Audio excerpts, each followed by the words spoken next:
Welcome to the November 15th, 2022 meeting of the Fitchburg City Council. I now call this meeting to order.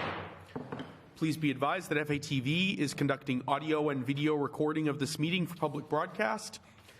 I ask that anyone in the audience who is recording this meeting, please identify yourself for the record now by standing and stating your name and city of residence. Seeing none, I ask that all electronic devices be placed into silent mode at this time.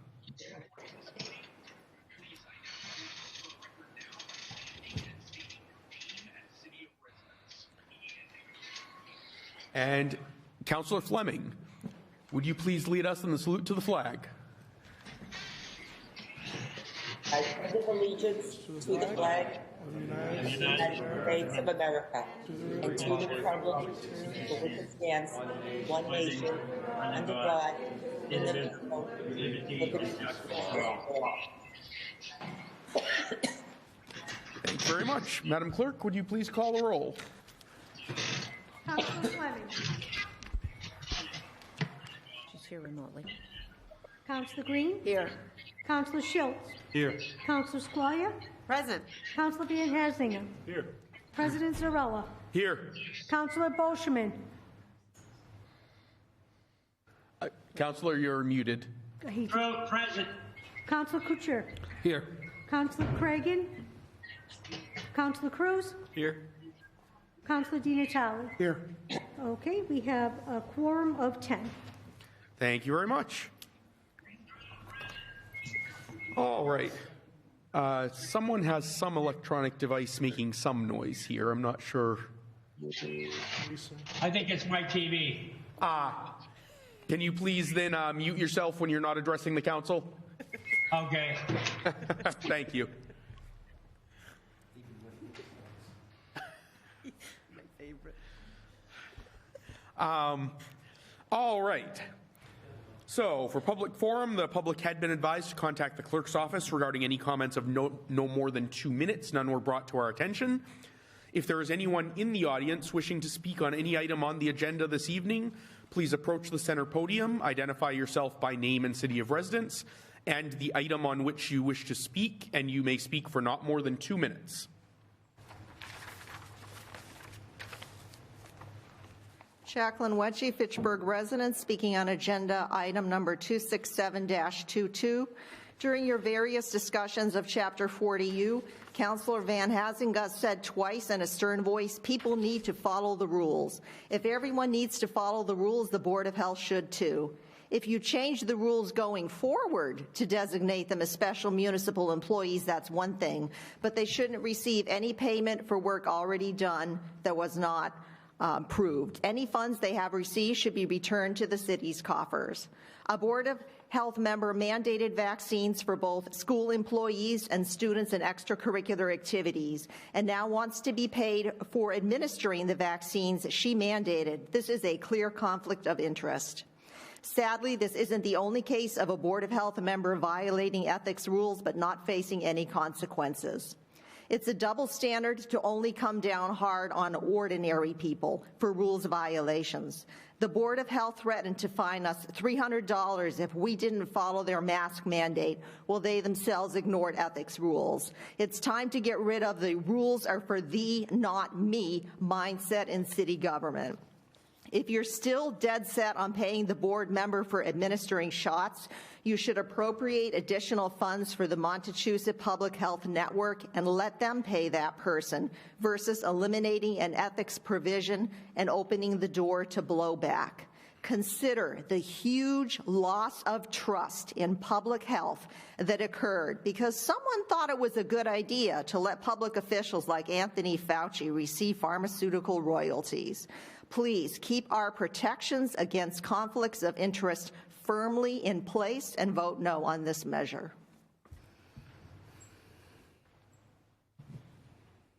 Any further public comment at this time? Seeing none, we will begin our agenda. First up, we have the report of the Appointments Committee. Councillor Couture. Thank you, Mr. President. The Appointments Committee met earlier this evening. We took up five different appointments, all reappointments. 2 to the Human Rights Commission, 1 term to expire December 1st, 2024. Mariah A. Pridgeon, she was voted unanimously. The other one, term to expire February 4th, 2025. Miriam Ashraf, which was also approved unanimously. We took up a reappointment to the Board of Trustees of the Public Library, Jacqueline Creamer, which was approved unanimously. Reappointment to the Airport Commission, term to expire July 1st of 2025, Richard Liberatore, which was approved unanimously. And a reappointment to the Planning Board, term to expire June 1st, 2027, Peter Capodagli, which was approved unanimously. Move to accept the report of the committee. Second. I have a motion and second to accept the report. If there is no objection, we'll take this by unanimous consent. Seeing none, it is approved. Report of the Committee on Records. Councillor Cruz. Thank you, Mr. Chair. The records appear to be in order up until October 4th. I have not received anything beyond that. All right. Move to accept the report. I have a motion and second to accept the report. Second. Thank you. If there is no objection, we will take it unanimously. Seeing no objection, it is approved. Communications from His Honor the Mayor. A reappointment letter of James B. Cragen as a member of the Council on Aging, term to expire November 1st, 2025. That stands referred to appointments. Next, we have the report of the Finance Committee. Councillor Di Natale. Actually, I'm sorry, I ended up having to share. You can go ahead. Yeah, go ahead. Thank you, Mr. President, for filling in for me last weekend. No problem. Last Wednesday. Finance Committee met on Wednesday, November 9th, and took up the following. 26022, that the City of Fitchburg approves the expenditure of funds from the MEMA Emergency Management State Homeland Security Program grant in the amount of $5,000, which is to purchase lighting equipment for the Community Emergency Response Team. That was adopted. 26122, that the City of Fitchburg approves the expenditure of funds from the Cemetery Perpetual Care Expendable Trust Fund, not to exceed the amount of $32,000 for the replacement of fencing at Laurel Hill Cemetery. That was adopted, and this would close out that entire fencing project per Commissioner Erickson. 26222, order that the City of Fitchburg approves the expenditure of additional funds from the Mass Executive Office of Public Safety and Security, Office of Grants and Research, in the approximate amount of $61,570 for the purpose of said grant, which is to enhance traffic safety through high visibility enforcement patrols focused on impaired driving and occupant protection mobilizations. That was adopted. 26322, order that the City of Fitchburg approves the expenditure of funds from the Department of Justice, Office of Justice Programs grant in the approximate amount of $22,966, which is to purchase tactical equipment for the community policing related overtime. 26422, in order that the City of Fitchburg approves the expenditure of funds from the Digital Federal Credit Union gift in the approximate amount of $5,000, which is to support the police department's efforts in providing quality programs to our city's youth. That was adopted. 26522, there being hereby is transferred from within the sum of $22,300 to be transferred from reserve for other municipal purposes, capital expenses, and credited to police maintenance of building repair and care for the purpose of repairing the generator and of renting scaffolding for another year. That was adopted.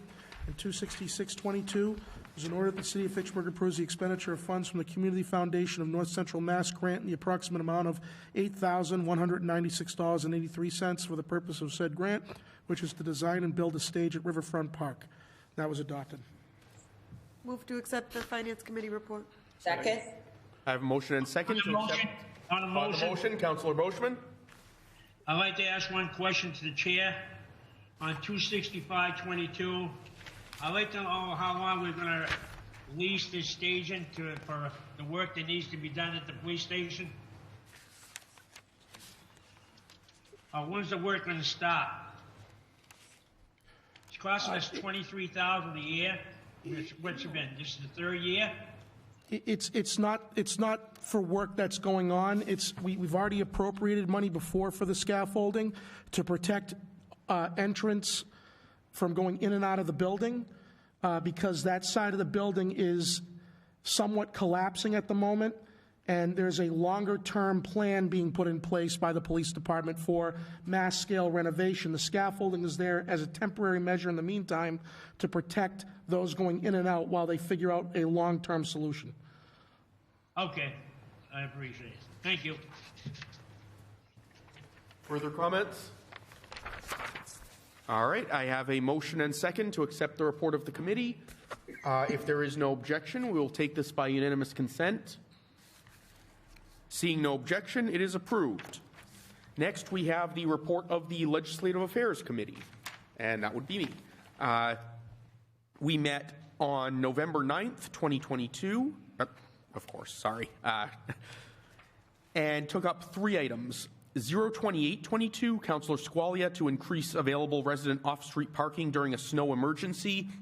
That was simply held again as neither Councillor Squalia nor anyone from police or DPW had been able to attend at that meeting, and there's no urgency to it.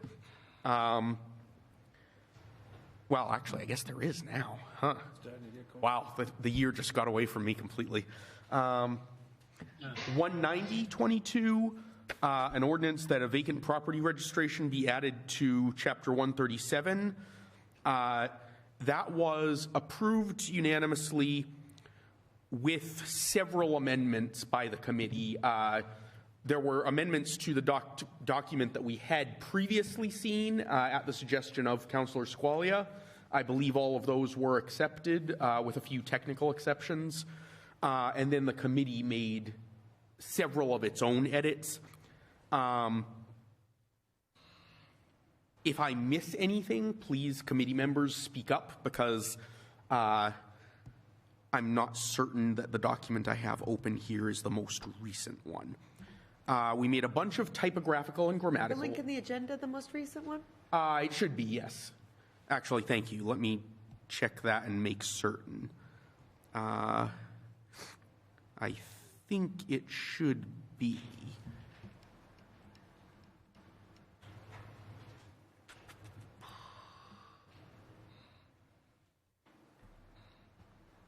I'm sorry, I'm having difficulty finding it in my email. Well, in the meantime, I'll just give a summary while I look through this. The committee made several typographical and stylistic corrections, none of which had any substantive impact on the law, and all of which were approved unanimously. There were a number of more significant changes, including, now I really need this document. There we go.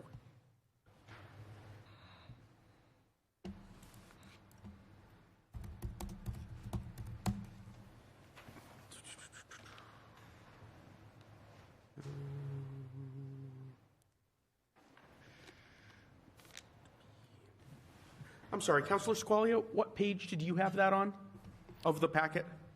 It's in the agenda. It's a link right in the agenda. Excellent, 190-22 excellent, thank there. you. I appreciate it. And it looks like it's the same as the previous one that the committee had before they voted. It said draft V5, draft 3. Gotcha. So yeah, I don't think it's the updated one. I must Like have, Wednesday, we were closed Thursday, the agenda went out before, yeah, because the holiday Friday. okay, so I'm just going to go off memory here, and again, excellent, excellent. Councillor Van Hazinga has a marked up copy. So in 1.2a, at the suggestion of Councillor Kuchar, where it says any residential building in which no person lawfully resides, we added the words physically and lawfully resides, because it is possible for an address to be someone's legal residence, even if they are not actually present on the premises, in which case it would still be a vacant building for all intents and purposes. Let's see, in 1.2A1, we added unreasonable delay caused by or attributable to the owner or property manager, for the sake of avoiding any disputes as to legal causation, which I'm sure both my fellow councillor and the solicitor can tell you can be a dicey issue at times. Let's see, we also...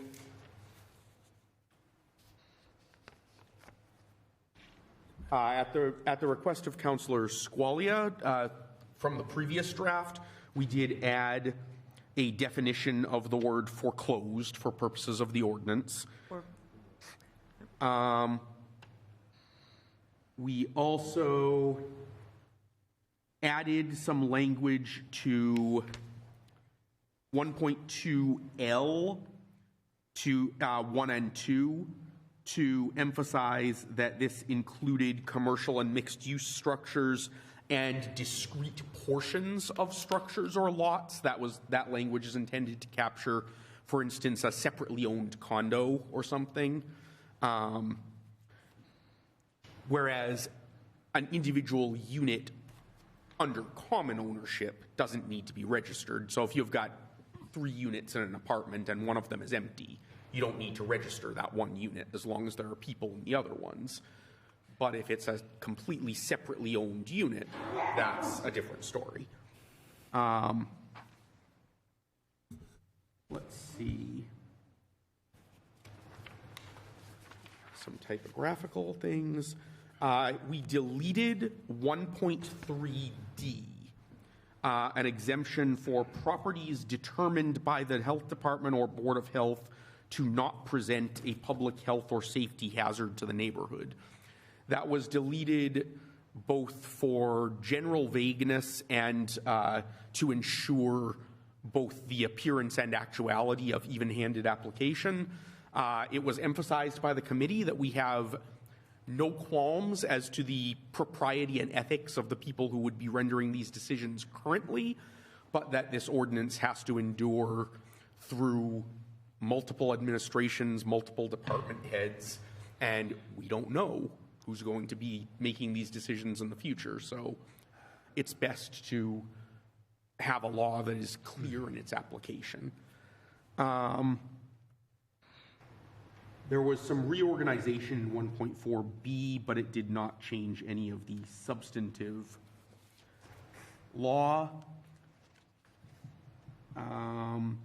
There was an erroneous deletion in the draft we received where in 1.5, the second to last sentence read, payment of a registration fee of $100 shall be made. Of $100 was deleted. It was confirmed that that was by mistake, so we reinserted of $100. Let's see.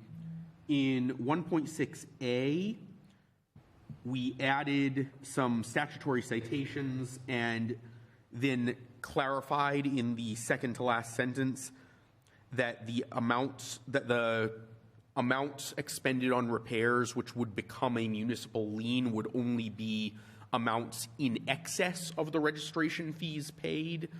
So if someone registers their building for $100 and then the city of Fitchburg has to spend $50 to board it up properly or something, or to repair a board that's fallen loose, that would just be deducted from the registration fee. But if the city of Fitchburg has to spend $5,000, the additional $4,900 could be applied as a municipal lien against the property. I'm going to mention the remainder of 1.6A and then come back to it later, because the fee schedule itself, the committee determined that we all agreed that it might be worth considering 2 additional escalations at 5 years and 10 years vacancy, but we wanted to discuss with the full council exactly what the dollar amounts should be and how exactly we want to structure that escalation clause, whether we want to keep a tiered setup like it is here, or a yearly escalation of a smaller amount, or just how we think will be both fair and effective in prompting people to register initially, to continue registering, and to render their vacant and abandoned properties no longer vacant or abandoned. 1.7, we did add in a an exemption for active military service, or rather a waiver, I'm sorry, not an exemption. Exemptions were dealt with earlier. In 1.8 and several other instances, it was clarified that there was some discrepancy where in some places it would name the Board of Health as the authority that would receive notices and issue rules and so forth, and in other places it was the Health Department. We clarified that it is meant to be the Health Department, particularly as the Board of Health has no efficient means of receiving and filing notices and requests and so forth. 1.9, the annual billing statement, we did add a clause indicating that in addition to first-class mail, the billing statement will also be sent via email if the owner has provided an email. 111, posting requirements. That we made some fairly substantial edits to, not all of which are reflected in the draft you have in front of you, but I believe I have the language that was recommended. The idea, the first edition was the Health Department may, pursuant to subsection 1.14, which is the Health Department's authority to make rules under this section. They may promulgate regulations specifying the size, appearance, posting location, or other characteristics of the required sign. This is just to specify if we're going to force people to post a notice on their property saying that it's registered with the Vacant Properties Registry, we don't want people getting cute with us and posting it on the back door in, 12-point font or something.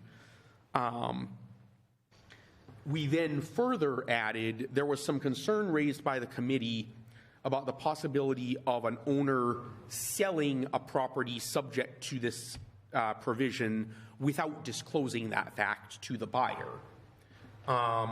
We went back and forth a bit on what possible remedies we could have for that, and ultimately it was concluded that we would add language to 1.11 indicating that the sign shall contain a conspicuous disclaimer indicating that the property is subject to registration requirements and noting the last paid I forget if it was the last paid or the next to be paid registration fee, so that any buyer will be on notice when they go to look at the property, that if they purchase this property and are unable to immediately put it into use, they may be subject to further registration requirements, including fees. Councilor Squalia. On that, are you talking that that notice is physically posted, or does it also required to be posted on a MLS real estate kind of database? So we discussed that and determined that we don't have the authority to regulate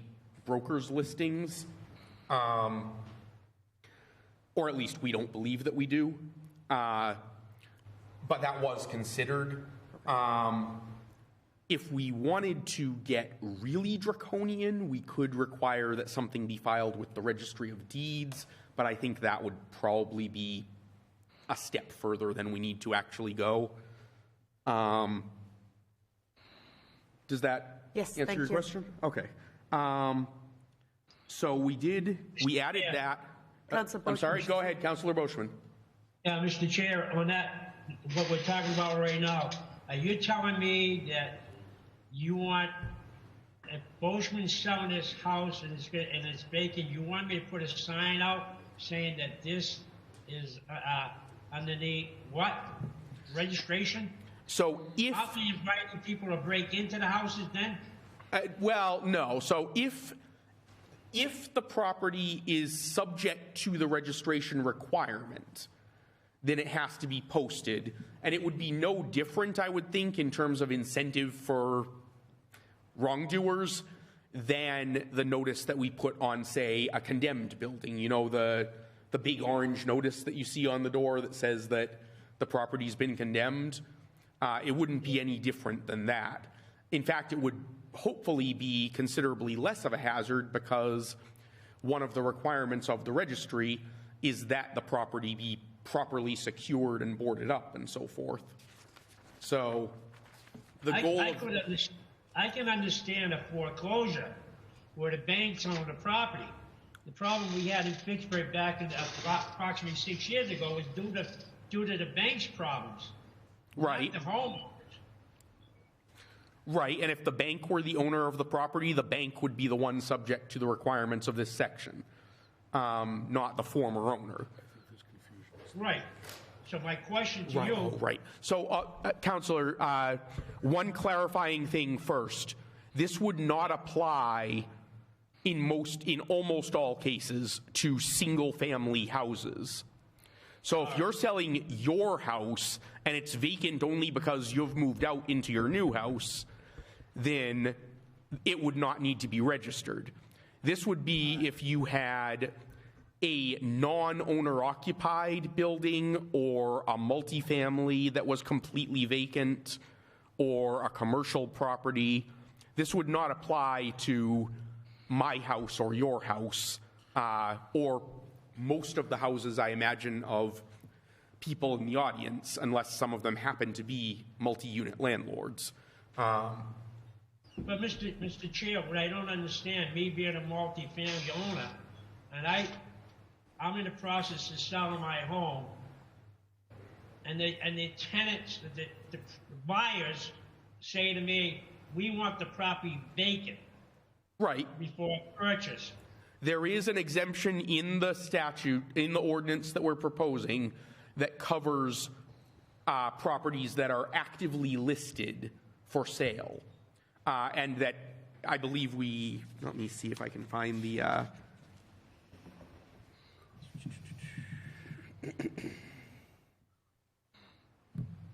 waiver.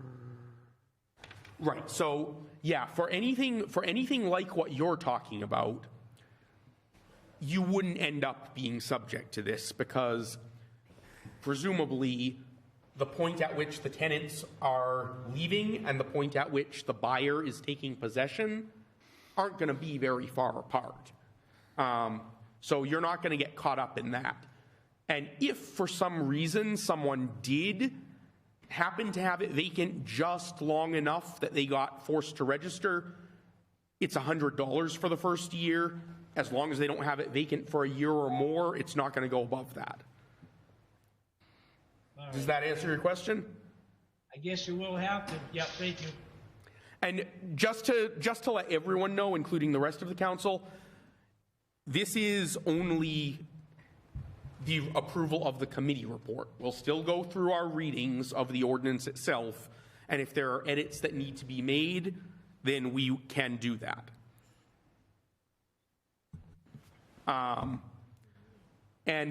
Councillor, you can put your hand down now.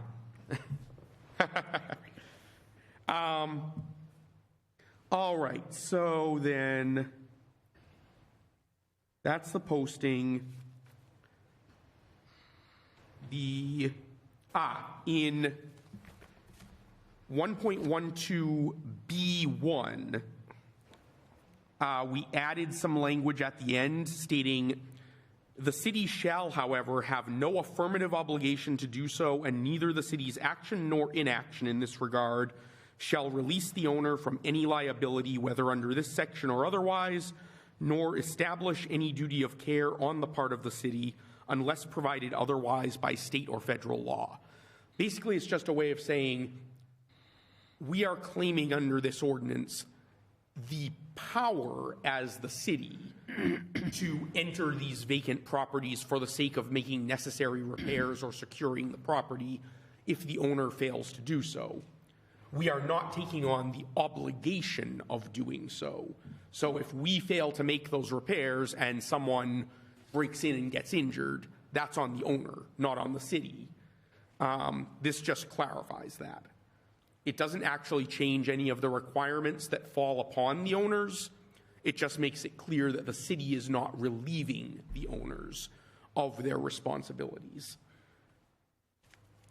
Let's see.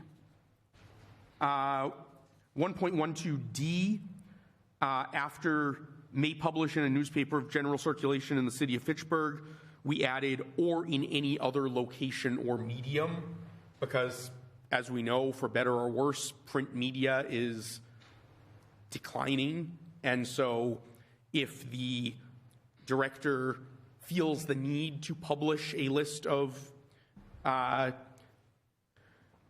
delinquent property owners, then it might make more sense to post it on the city's website, on Facebook, on, on one of the windows of City Hall, somewhere that may reach people who aren't reading the Sentinel. Let's see, 1.13A3, we just added exterior. It makes it clear that this applies to the interior and exterior of the property. Let's see.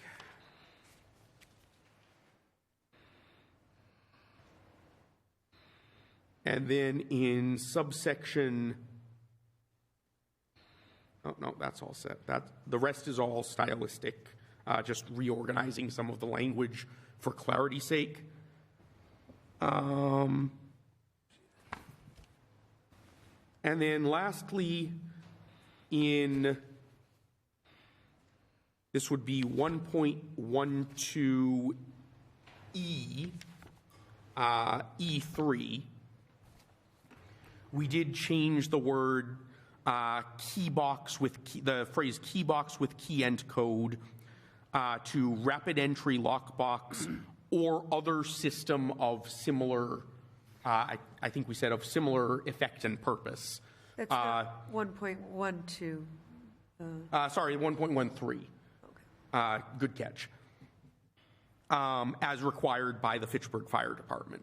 So basically, they're just responsible for providing a rapid entry method that is acceptable to the fire department, so that if something should happen, the fire department doesn't need to break out the fire axes unnecessarily to get in the front door.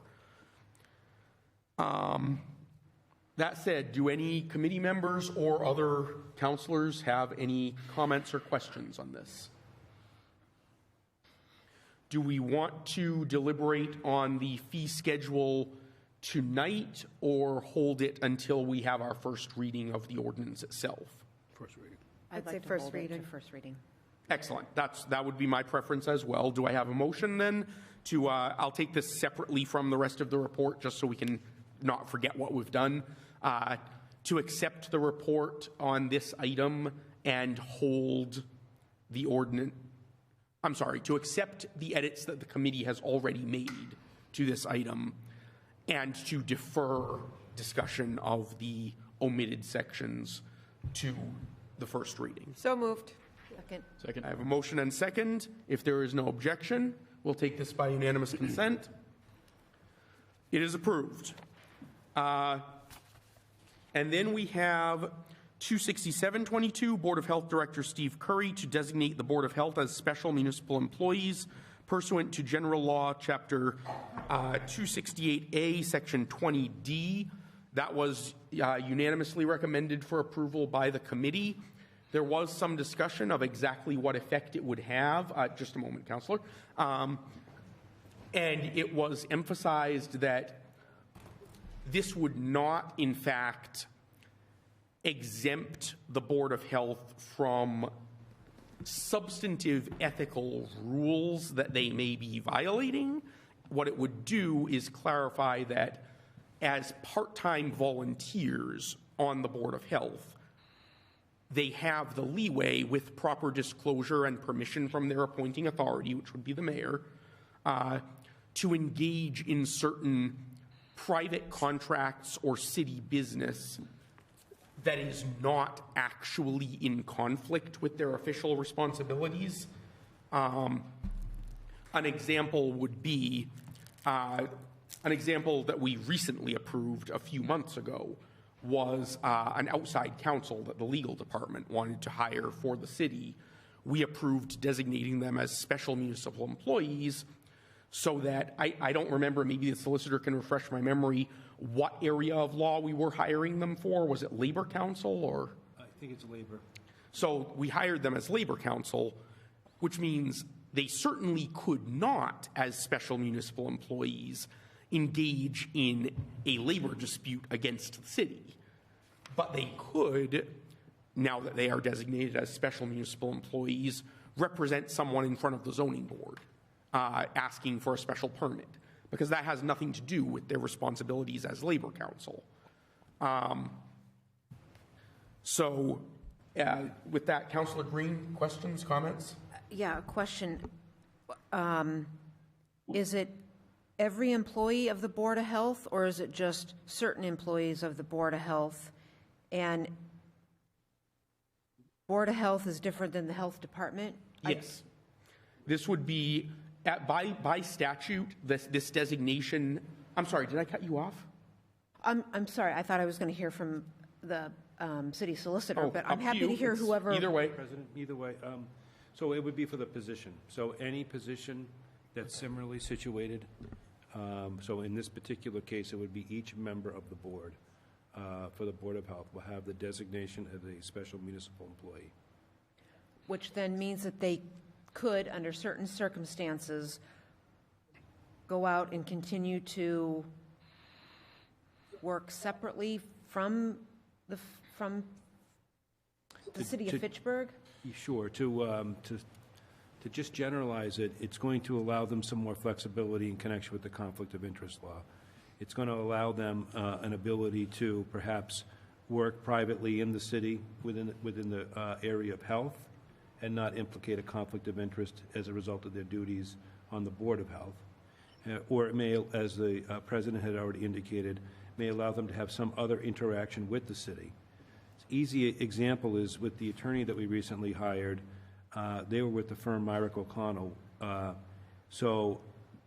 Myrick O'Connell wouldn't allow one of their attorneys to become a municipal employee by the definition of that statute, even though we were just kind of subcontracting legal work to them, because they'll have other attorneys in their firm that may want to appear before the zoning board or may want to bring a civil rights action against the city or do some other action like that. So it would allow, in the particular case of the Board of Health, it would allow them to participate in some other action with the city, as long as it doesn't directly conflict with their area of being on the Board of Health.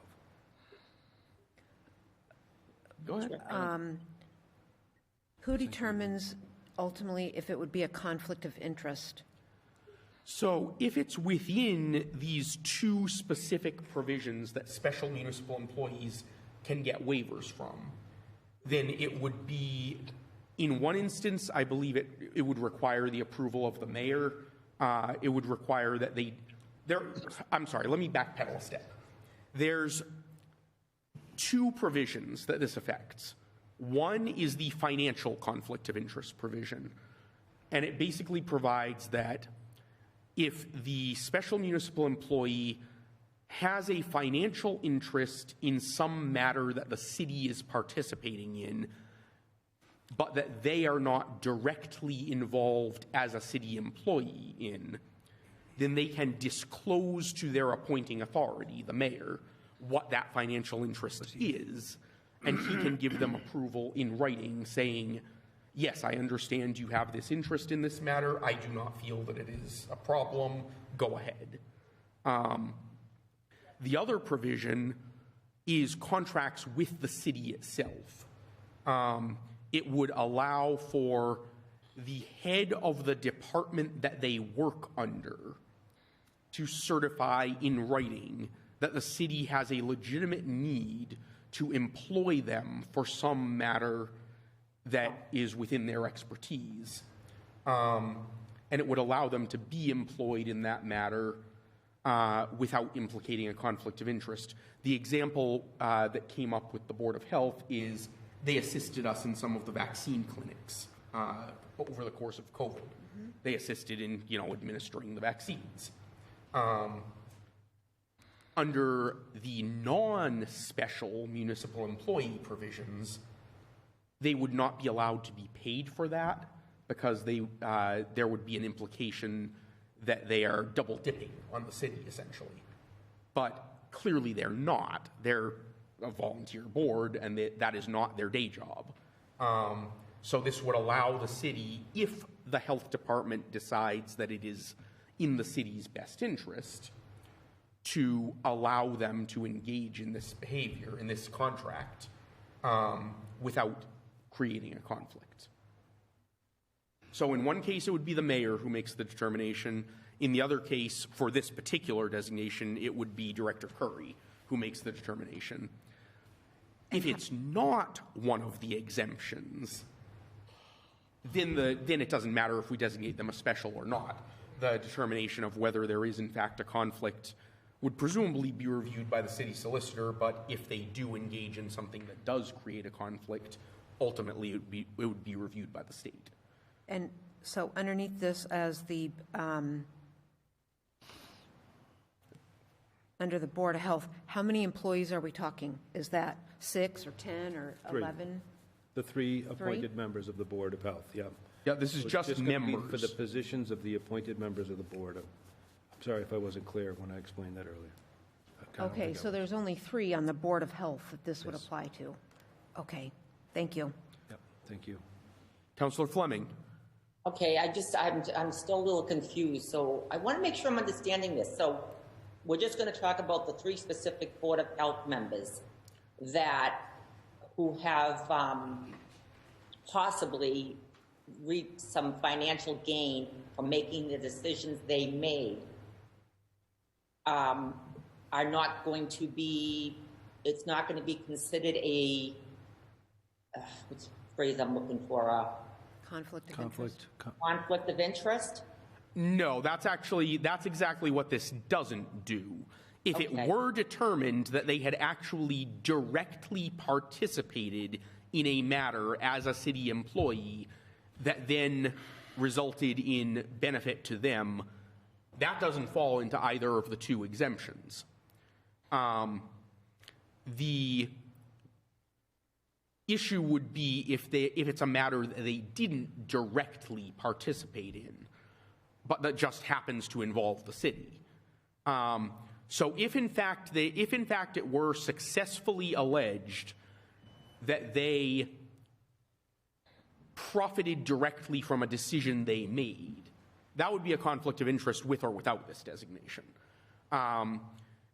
What this would do is allow for them to have participated in or to participate in a matter that is sort of related to what they're doing for us, but that is not actually something that they made the decision on.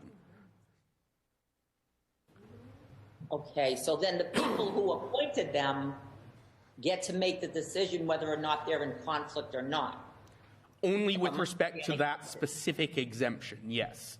If there's a financial disclosure, it would be the mayor who decides whether it is disqualifying or not. And to be clear, it only applies to a narrow category of financial interests. It doesn't apply to a very direct and substantial financial interest, such as if they were voting to have the city contract with a company that they owned or something. That would be a very direct conflict, and that is not waivable by the mayor. This would apply to more indirect things, such as, let's say the Board of Health has a financial interest in a construction company. A Board of Health member has a financial interest in a construction company that the city is considering contracting with. Well, obviously, that doesn't implicate what the Board of Health actually does.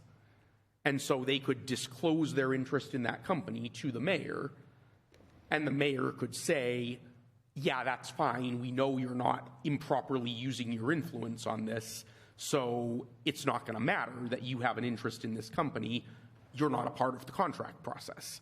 And that would be okay. So it's a pretty narrow exception, really. So if that member has, just for an example, has interest, and we're just going to go right to the Board of Health. Sure, go ahead. One of the vaccines that the city of Fitchburg happens to be administering, and they vote to have that vaccine given, does that become a conflict of interest? There is a provision in the statute, and I don't have it in front of me, that says that if you have an interest in a public company, which the vaccine companies all are, then it only applies if your interest is larger than a certain percentage. So if you just happen to have, Pfizer as part of your mutual fund or something, it probably doesn't create a conflict. But if you had, a 5% stake in Pfizer, then yeah, that would be a conflict, and I don't think that would be a waivable conflict. And how do you know that? Well, you wouldn't always. It's the kind of thing that, isn't always transparent. There's, frankly, with disclosure requirements, there's always the risk that someone's just going to not disclose and not get caught. It's the same thing with our election disclosures, If one of us took in $5,000 from an illicit source and just didn't put it on our disclosure, well, there's no obvious way to tell that. We'd have to get caught. I would hope none of us would actually do that. But the point is, there's always that risk that someone's going to get away with something just because it's hard to tell. So I don't really have a clear and easy answer for that. Thank you. No problem. Councillor Gianitali. So I'm going to preface what I'm going to say with, I want to make it clear that I have no knowledge of anything pertaining to the Board of Health positions or the members, whether there are conflicts or not, whether, I'm not going to get into that. What I do know is that several weeks ago, some constituents raised concerns about members on the board, and then this comes before us. So to me, the timing is not a coincidence. Now, I've been here for 17 years. I've never seen the need to do this in 17 years, and I'm certain that since the Board of Health was created, it was never needed before.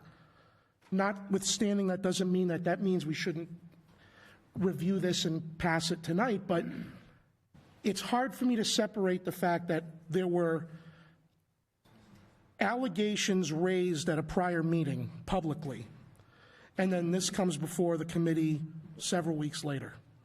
It's very hard for me to ascertain that that is just a coincidence, which is why it made me think at first that this is lending credibility to those accusations, and this is a way to get around a potential issue that was outed. And I'm going to make it clear again, I am not accusing anyone of anything.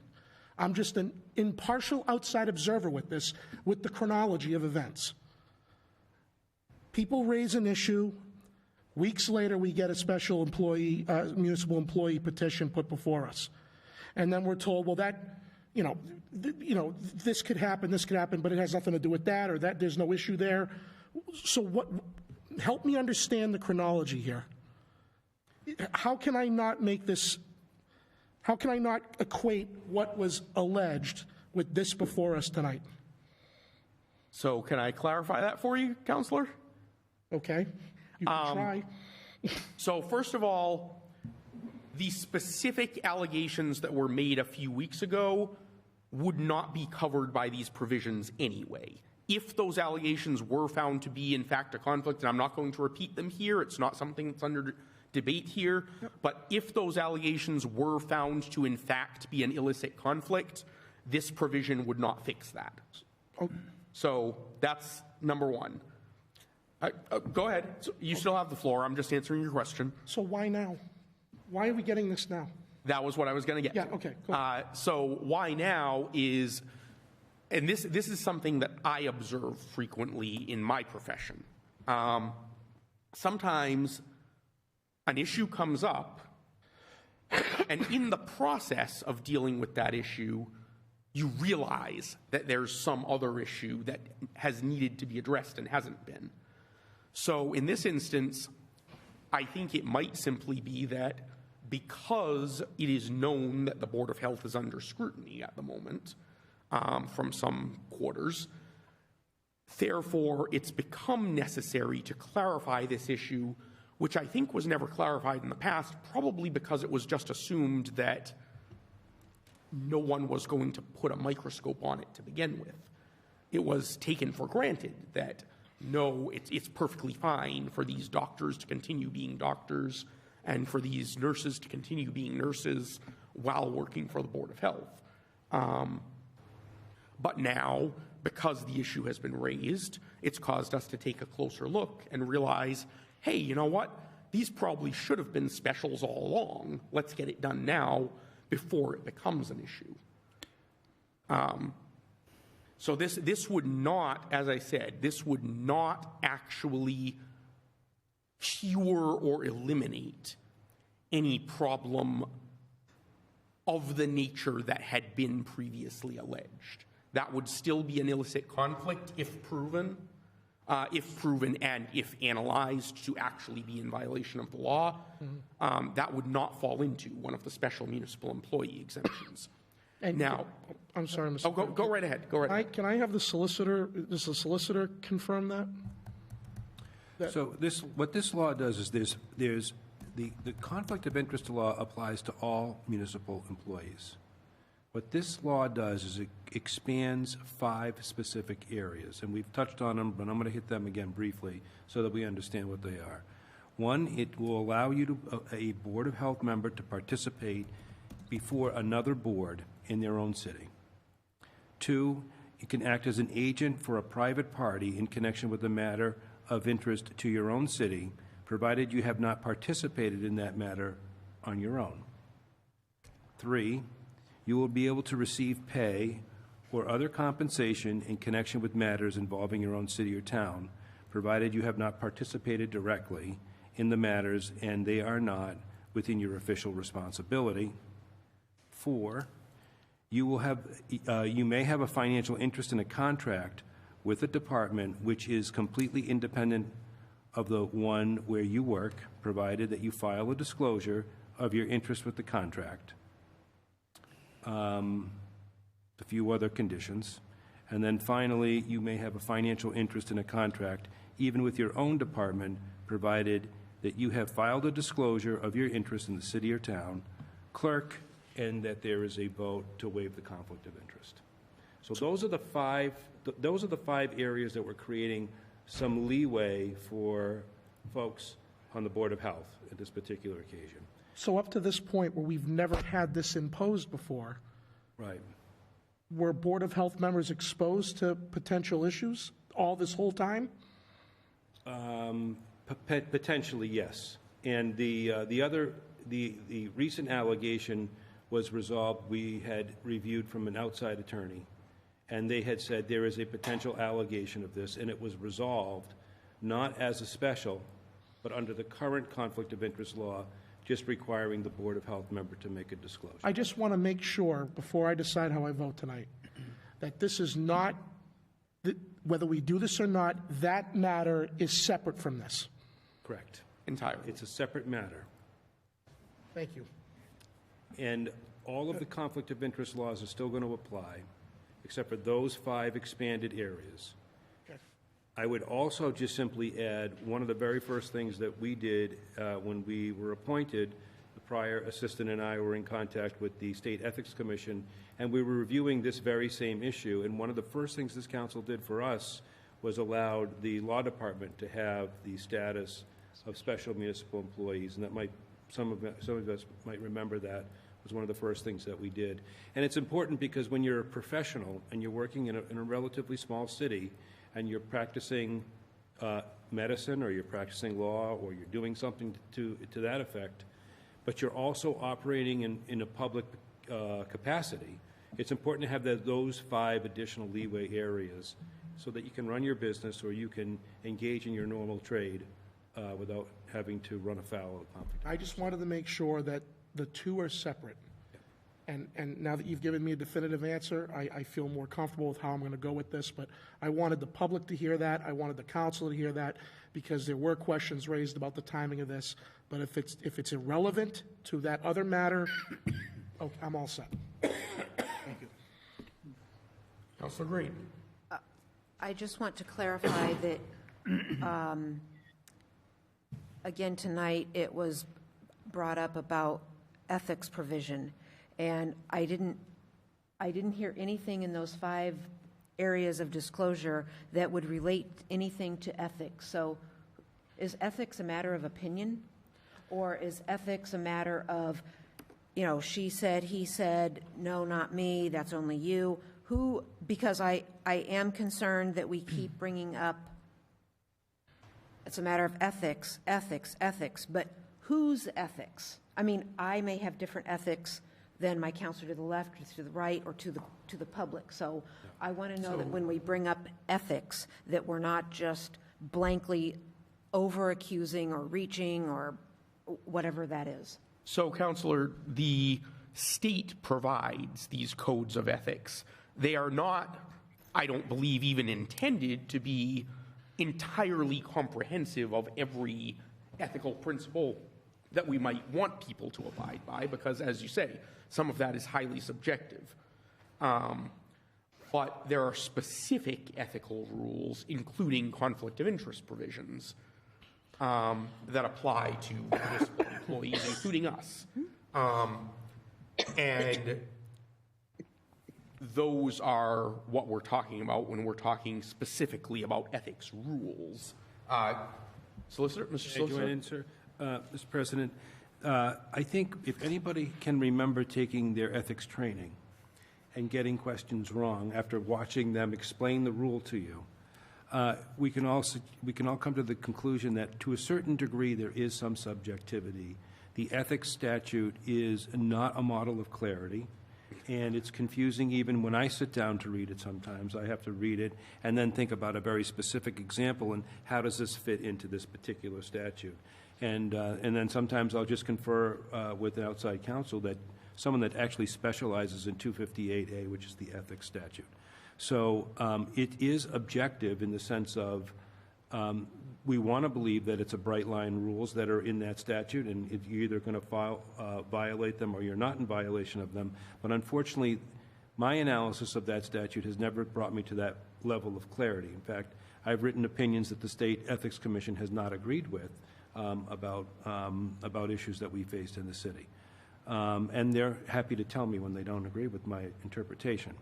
But with all of that being said, we all have a fundamental responsibility to execute our duties within the confines of that ethics statute, to take that ethics training and to do all of those things. And so it comes down to the individual, and the individual is always encouraged to contact the State Ethics Commission and speak to the lawyer of the day and ask them questions if they have any question at all, any hesitation about what the right course is under the ethics statute. And they may give you 2 separate opinions on any given day. So it's not really the model of clarity. With that being said, simply making disclosures is sometimes the best thing to do. So if you have an issue, you just make a disclosure, and it's been disclosed. Unfortunately, councilors don't have that opportunity because people who are appointed by the mayor get to make their disclosure to the mayor, and the mayor can waive any potential conflict of interest to a certain degree as well. Some conflict of interests, others he cannot. So, so with all of that being said, it's really incumbent upon ourselves as public officials to make sure that we're following the ethics rule. If I see an ethics violation, I have a professional responsibility to determine if it is something that's going to harm the entity in which I'm representing, that I need to take some type of action.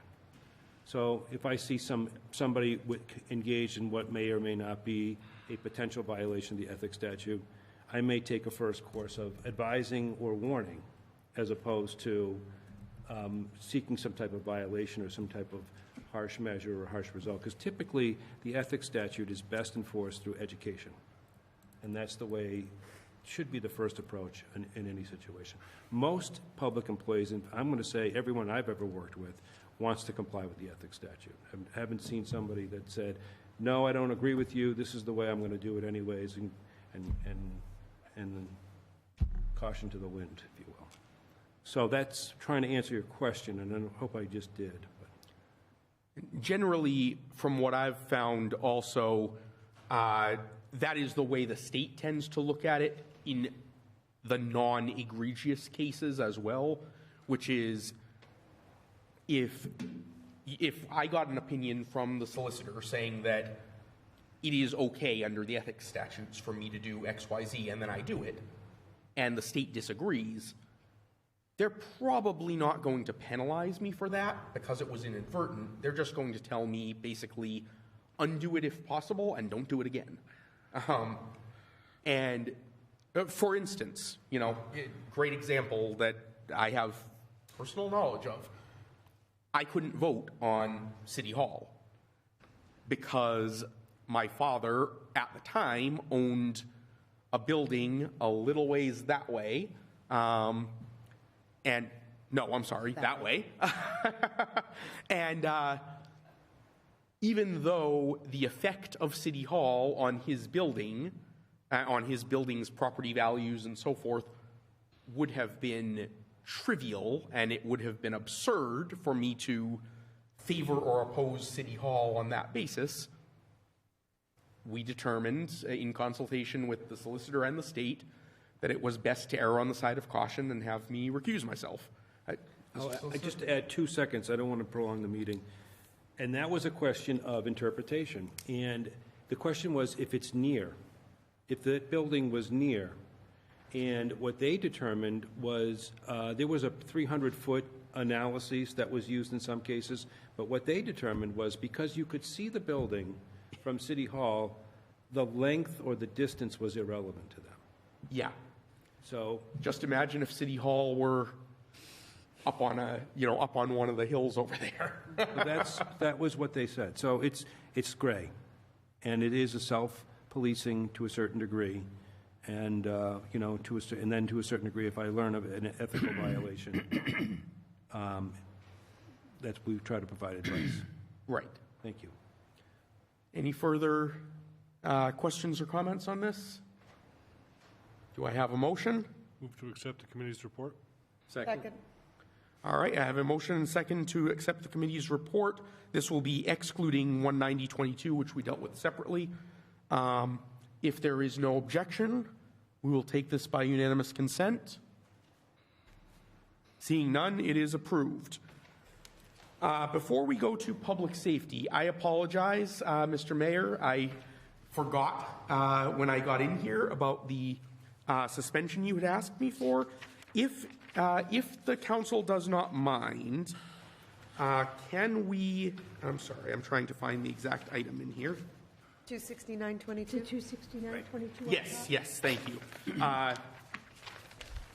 If we can take 26922 out of order, this is the supplemental budget for the airport. So moved. Second. Any objections? All right, that is before us, and I would like to entertain a motion for suspension. So moved. Madam Clerk, would you please call the roll for a 2/3 vote? Counselor Fleming? Yes. Counselor Green? Yes. Counselor Schultz? Yes. Counselor Squire? Aye. Counselor Van Hazinga? Yes. President Zarella? Yes. Counselor Bolsheman? Yeah. Yes. Counselor Kuchar? Yes. Counselor Cruz? Yes. Counselor Di Natale? Yes. 10 yes. Thank you very much. The matter is before the council. Mr. Mayor? Thank you, Mr. President. I'm here submitting a supplemental budget for the airport for FY23, which totals $200,000. Last January, when the original FY23 airport budget was submitted, it included $352,000 for aviation fuel and oil, which is approximately the amount that had been requested in the 2 previous years. However, actual spending in that account had been closer to $250,000, so the request was reduced to $256,000 to make it more in line with actual spending. This reasoning proved overly conservative. More fuel was sold because the runway was fully operational and because fuel prices more than doubled. In FY21, fuel purchases were $241,520. FY22, fuel purchases had jumped to $396,866. For that reason, I'm requesting an increase of $200,000 in airport expenses, aviation fuel, and oil to be offset by airport receipts reserved for airport fuels. Furthermore, and this is the key, ladies and gentlemen, because the budget needs to be settled for both the tax classification hearing and the setting of the tax rate, I respectfully request that the City Council suspend the rules and act on this matter at this time. Thank you, Mr. President, and thank you, councilors. Thank you, Mr. Mayor. Did you have anything you wanted to add, Mr. Kettle?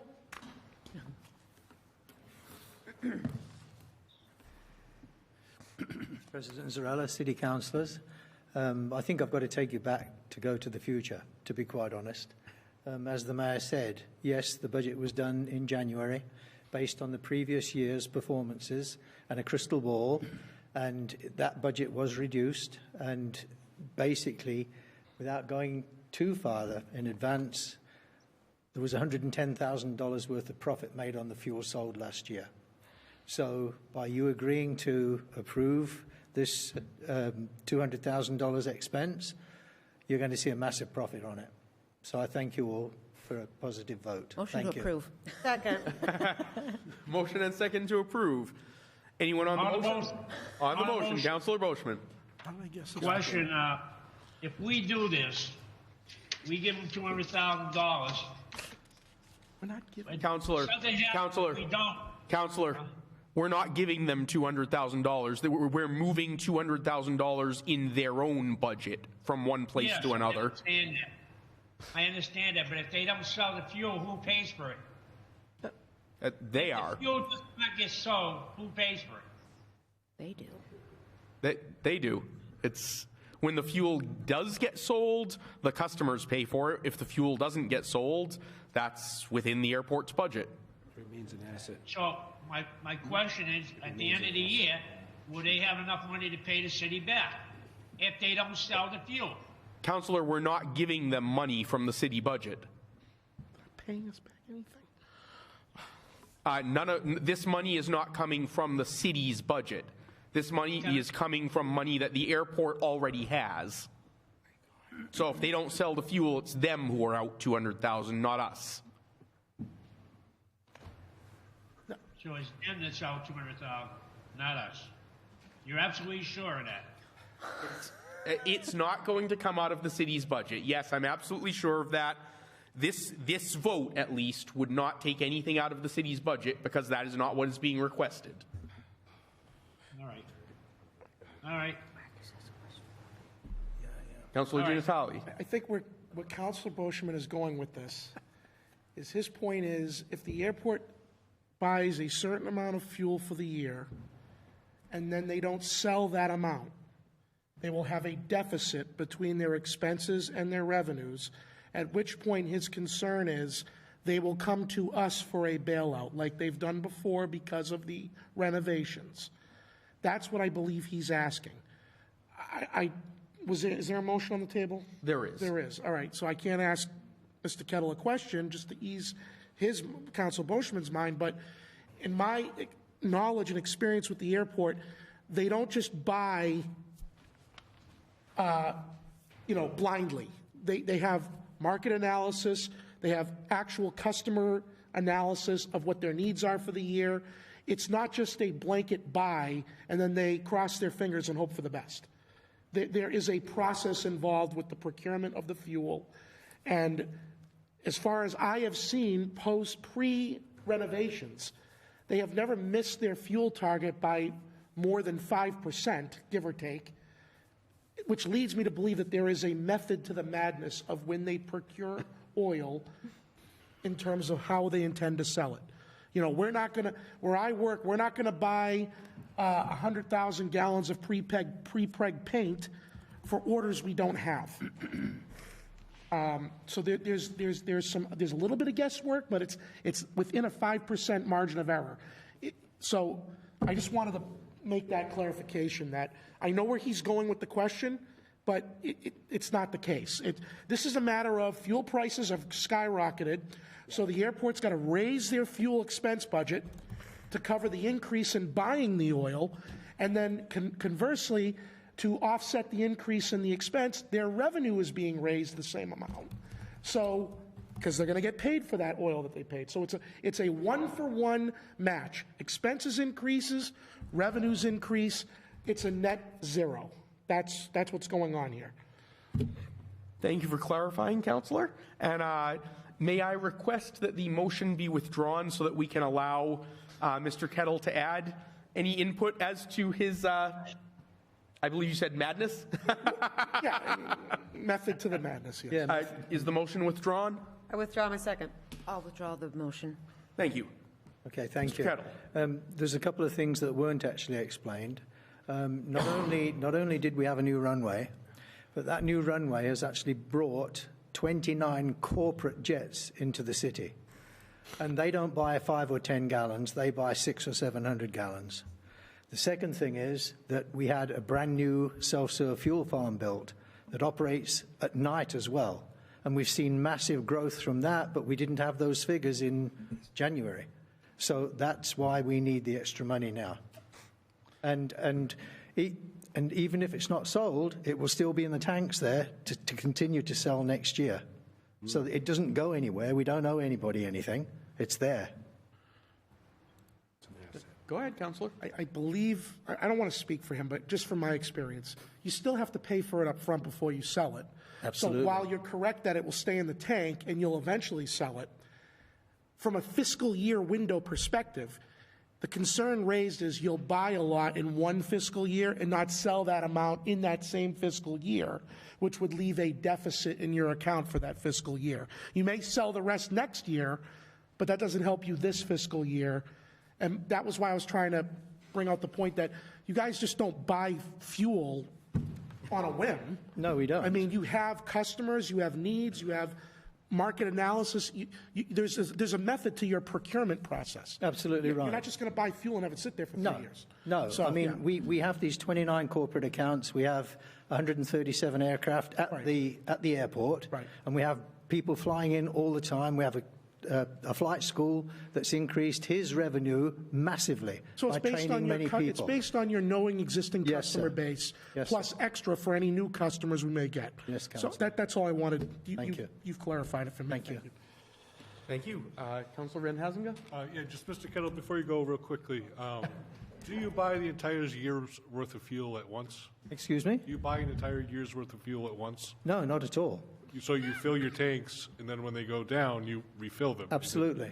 So your level of exposure is limited to It's what you... very limited, yes. Thank you very much. Thank you. Thank you. Councilor Green? I'm hoping that, buying $200,000 worth of fuel yields, $410,000 in profit. So I'm leaning towards I believe in the airport, and because, Ward 1 is now more over a flight pattern from the airport, I see many more planes going over, which I don't mind, because that means good business for Fitchburg. So I want the airport to continue to do good work, and I will once again make the motion that we approve this order. Second. I have a motion and second. You heard it, Mr. Kettle. Councilor Green expects 200% profits on this. All right, I have a motion and second. Is there any objection? Then it is unanimously approved. All right, returning to our ordinary agenda schedule. Thank you for being patient, Mr. Mayor. And now we have the report of the Public Safety Committee. Councilor Green. Yes, thank you, and it will be just an ordinary report, not extraordinary.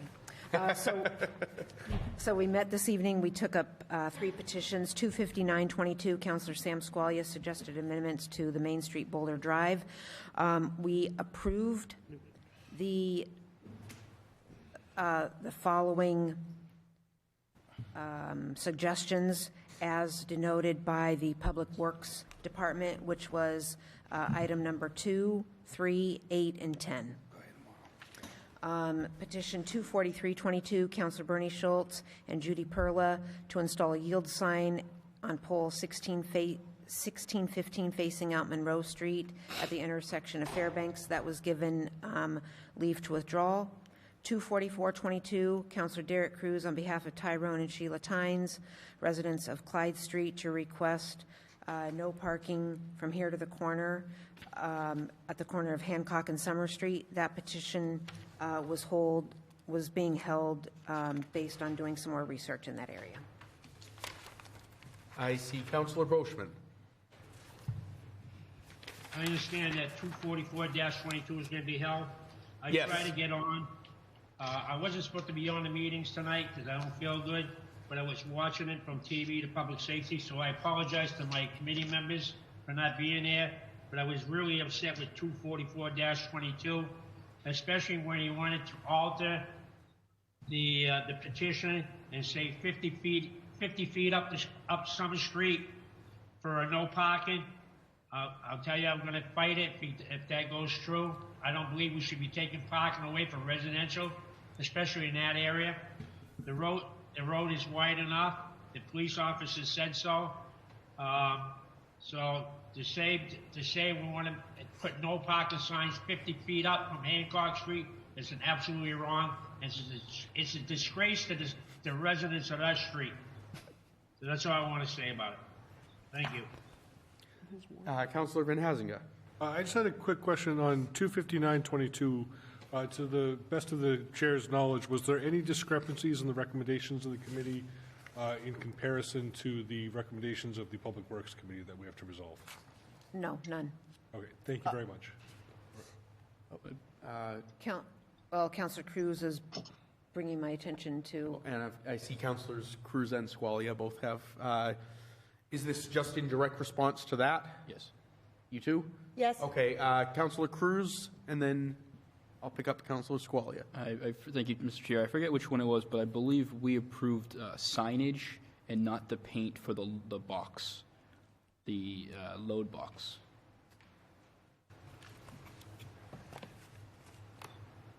Councillor Squalia, would you like to, while they're looking Yes, so into that? the block the box was Yes. the suggestion for 2. In Public Works, we approved the block the box.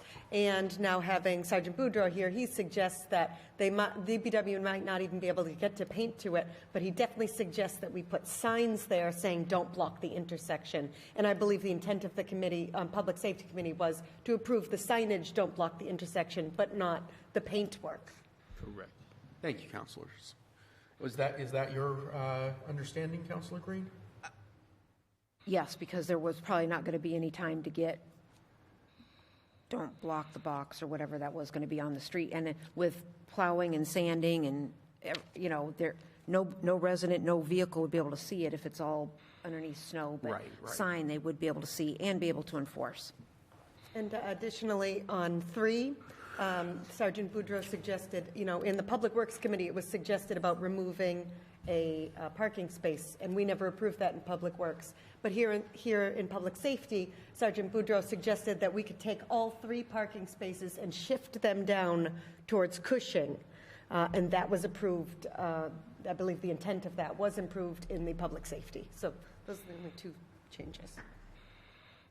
Thank So you, we just Councillors. we reapproved everything that DPW had already approved with even more clarification. Excellent. Next, I have Councillor Schultz. Yeah, I wanted to comment on what Councilor Boschman said about 24422. All that was agreed upon was that Sergeant Boudreau would take another look at that particular intersection and see if 50 feet was warranted rather than just going with the no parking from here to the corner, which would be 20 feet. So he's going to take another look at it, and that's all that was approved. That's why it was held. Thank you. Councillor Boschman, second time. 2 things, yes. On the first 259-22, I just want to point out something since my fellow councilors know. If you go down the road and call Dunkin' Donuts in North Street, they painted an island there. According to your learner's permit, you're not supposed to go across an island. So to paint a box and say, hey, do not block driveway intersection is not going to help, because you got cars going across that island every day, day in and day out. So that's number 1. Number 2, on the other thing, I understand what the police officer said Sergeant Boudreaux, and he said we also didn't need signs because there is an ordinance on the book saying that if you're parked within 20 feet of a corner, the police and officers should get a phone call and they come and tag. I just brought up that because I was all upset about when I heard Councilor Cruz try to amend and go 50 feet up the road, and I didn't wait. I went right on my computer to try to sign on so I could voice my opinion on it.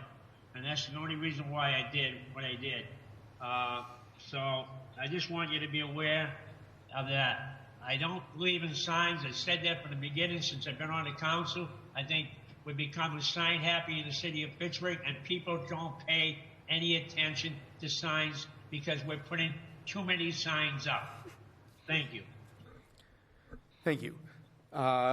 Any further questions or comments on the Public Safety Committee report? Make a motion to approve the committee's report. Second. I have a motion and second to approve the report. If there is no objection, reminding the councillor that this is, that the objectionable provision is being held, not approved at this time. If there is no objection, we will take this by unanimous consent. Seeing no objection, it passes unanimously. Next, we have several, 4 orders, all slated for finance. If there is no objection, I will summarize them briefly rather than reading out the paragraphs. 27022 is an order transferring $100,000 from reserve for other municipal purposes, capital expenses, and crediting to cemetery capital expenses mausoleum repairs for the Forest Hill Mausoleum. 27122 is $140,000. Sorry, $140,000. That is what I said. Dollars appropriated to pay costs of city's compliance with proposed lead and copper rule revisions.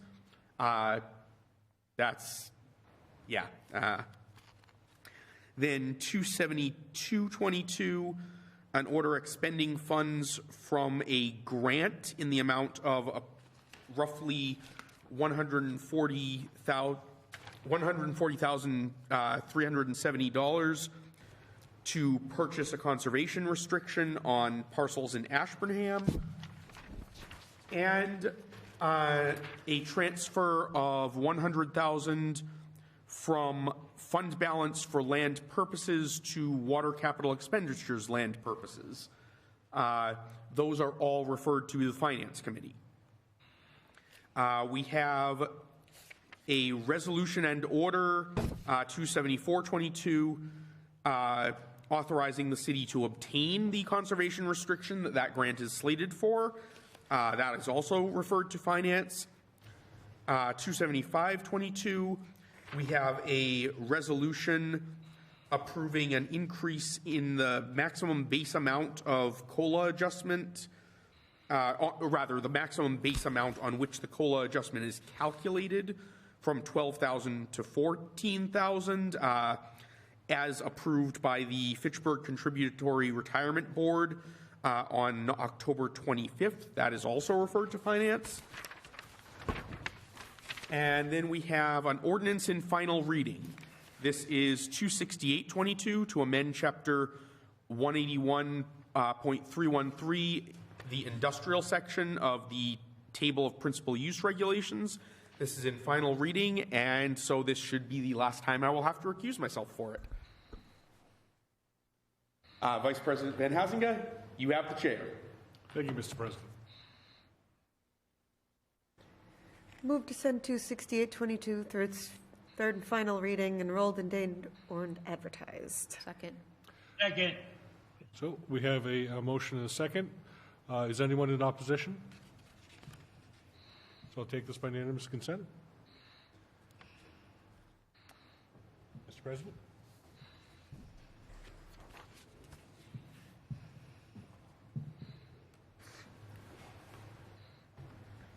Thank you very much. Lastly, we have 27622, an ordinance to amend section 169-25 of the City Code entitled Parking Prohibited Certain Hours under the line item pertaining to Pleasant Street, strike the hours of 8 a.m. to 6 p.m. Monday through Friday, and insert in its place 7 a.m. to 5 p.m. Monday through Friday, bumping it back by 1 hour. This is our first reading of that ordinance. Move to send 27622 through its first reading. Second? I have a motion and second to pass it through its first reading. Is there any objection? Seeing none, it is unanimously approved.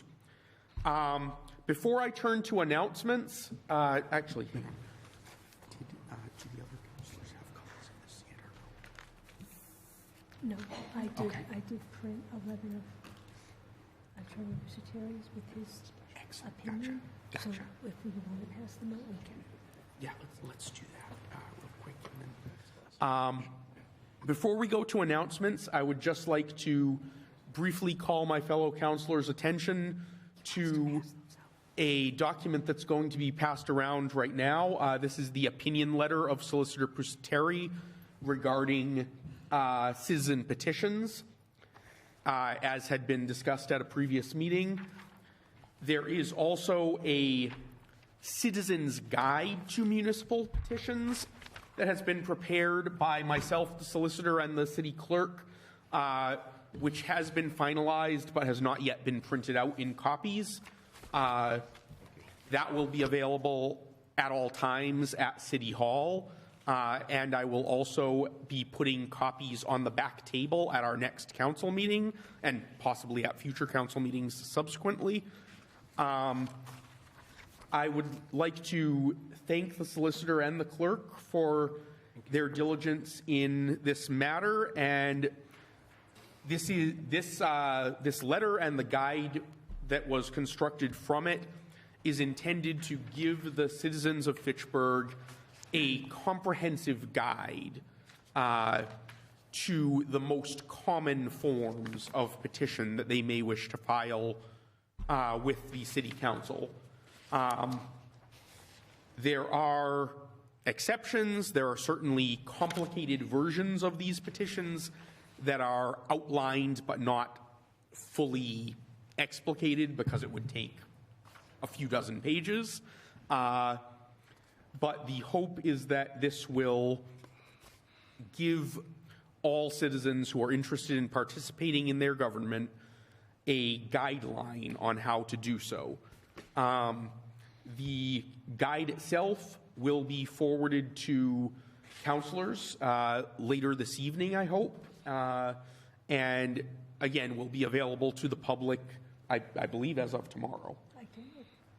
Excellent. Will be available to the public as of tomorrow at City Hall, and I will be inquiring with our IT department about the possibility of posting a link on the website. Councilor Green. Just to follow up with this, which is awesome, and I commend the effort on this, but is there a code of conduct that residents or petitioners should follow as a code of conduct in relationship to how and what they file or how and what they talk about at the podium? So as far as the petitions themselves and the subject matter thereof, as long as the petition is properly filed according to the statutes referenced and concerns a matter on which the council has the power to act, then it is a proper petition. There are no guidelines beyond that, really, although we are, of course, free to act upon such petitions in the manner that seems appropriate to us. As far as public comment, that is largely a matter of council discipline. I have attempted to keep our public comment respectful and open. There will always be things I don't catch, but there is no broader, nor do I think we would necessarily have the authority to promulgate any broader or more specific code of conduct on persons addressing the council, aside from a general stick to the topics and don't be abusive. Otherwise, I think we would probably run into some First Amendment issues. Thank you. But that's certainly something I'd be more than happy to discuss at any time on our own time. Thank you. No problem. Any further questions or comments on this matter? I will, once the guide itself goes out, I will attempt to remember, and remind me if I don't, to allow for discussion of that guide at the end of our next council meeting in case anyone has questions, concerns, suggestions, etc. Otherwise, we will move into announcements. The next meeting of the Widowed Helping Widowed Support Group will take place on Thursday, November 17th from 4 until 5:30 p.m. in room 203 at the Fitchburg State University Recreation Center, 130 North Street. Kelly Lynn and Bernie Schultz will co-facilitate. The Holiday Armory Arts and Crafts Show, featuring watercolors, acrylics, oils, jewelry, glass ornaments, baked goods, and more, will be held at the Fitchburg Senior Center on Thursday, December 1st and Friday, December 2nd from 10 a.m. until 2 p.m. Please come and support your local Fitchburg artists. The Fitchburg Community Lions Club will be ringing the bells for the Fitchburg Salvation Army Red Kettle Drive this Saturday at the Market Basket on Water Street from from 10 a.m. to 4 p.m. Monies collected will feed Fitchburg families. Lastly, I would just like to remind everyone, especially councillors, that we do have the tax classification meeting, special meeting of the City Council next Wednesday, November 30th, immediately following the Finance Committee. That concludes our agenda for this evening. Our next regularly scheduled meeting is Tuesday, December 6th at 7 p.m. Move to adjourn. Second. I have a motion and second to adjourn. There being no objection, we are adjourned.